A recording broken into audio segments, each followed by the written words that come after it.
প্রবাস জীবনে এসে কত কিছু যে দেখলাম, তার মধ্যে একটি অভিজ্ঞতা হলো ব্লাস্ট চিলার। এর মিনিমাম টেম্পারেচার -18 ডিগ্রি। টেম্পারেচার অনেক সময় তারও অনেক নিচে থাকে।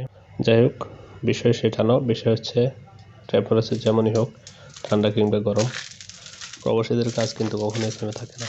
তাদের পরিশ্রমটা চালাতে হয়, চলতে হয় দুর্বার গতিতে। এই গতি এতটাই প্রখর থাকে যা দিয়ে প্রবাসীরা নিজেরা, নিজের পরিবার এবং কি সচল থাকে দেশের অর্থনৈতিক চাকা। শরীর এবং মন যখন কোনোটাই সায় দেয় না, তবুও চালিয়ে যেতে হয় এই পরিশ্রম। দিন, মাস, এমনকি অনেক বছর কেটে গেলেও অধরাই থেকে যায় অসংখ্য প্রবাসীর স্বপ্ন যে শুধু অর্থ সম্পদ, বাড়ি গাড়ি কিংবা বিলাসবহুল জীবনযাপন, তা নয়। নিজের জীবনের মূল্যবান সময়গুলো প্রবাস জীবনে কাটিয়ে দেওয়ার পরও পূরণ হয় না দেশে যাওয়ার স্বপ্ন। আক্ষেপের বিষয় হচ্ছে, প্রবাস জীবনেই হাসি মুখে বরণ করে নিতে হয় জীবনের সবচেয়ে কঠিন বাস্তব সত্য, মৃত্যুটাকে।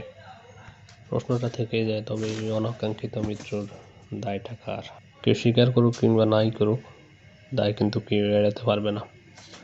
পরিবার, সমাজ কিংবা দেশের নেতৃস্থানীয় ব্যক্তিরা কেউই এই দায় থেকে মুক্ত নয়। যেই প্রবাসীদের দ্বারা দেশ ও জাতি এতটা উপকৃত, তারা সবাই সম্মিলিতভাবে চেষ্টা করলে আরও সুন্দর করা যায় প্রতিটা প্রবাসীর জীবন।